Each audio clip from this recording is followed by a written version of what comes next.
The White House on Monday confronted the reality that its months-long effort to avert a Russian invasion of Ukraine would likely be futile, as officials grasped for last-ditch ways to head off what one called military action that could take place in the coming hours or days. Russian President Vladimir Putin spent the holiday weekend effectively closing off one diplomatic path after another, suggesting ever more clearly that he would not be swayed by diplomacy or deterred by sanctions. And by announcing that he was recognizing two pro-Russian separatist regions of Ukraine and ordering troops into them, he forced the United States into an uneasy dilemma about whether that constituted an invasion.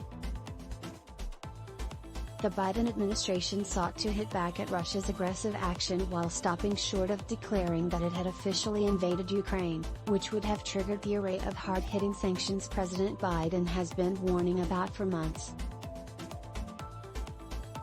Instead, amid meetings Monday with his national security advisors and calls with several foreign leaders, Biden and his team reiterated their grim assessment of the crisis and imposed a smaller set of sanctions prohibiting U.S. investment and trade specifically in the breakaway regions.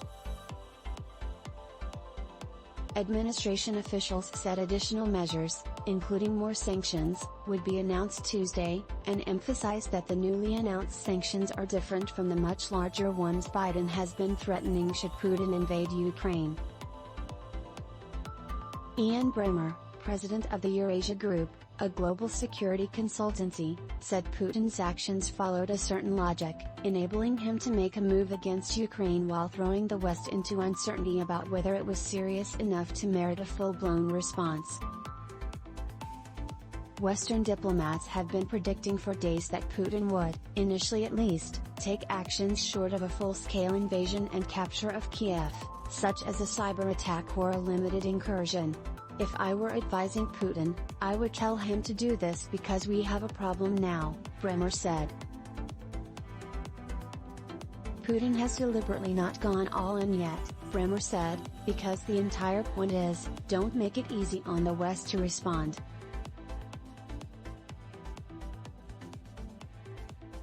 Earlier in the day, Putin delivered a televised address saying he had little choice but to recognize the pro-Russian separatist regions of Donetsk and Luhansk, enclaves within Ukraine that have been a source of bitter Russia-Ukraine tensions.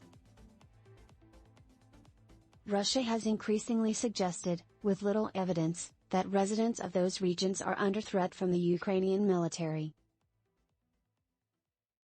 In a call with reporters Monday evening, a senior Biden administration official warned that Putin's address was a speech to the Russian people to justify a war.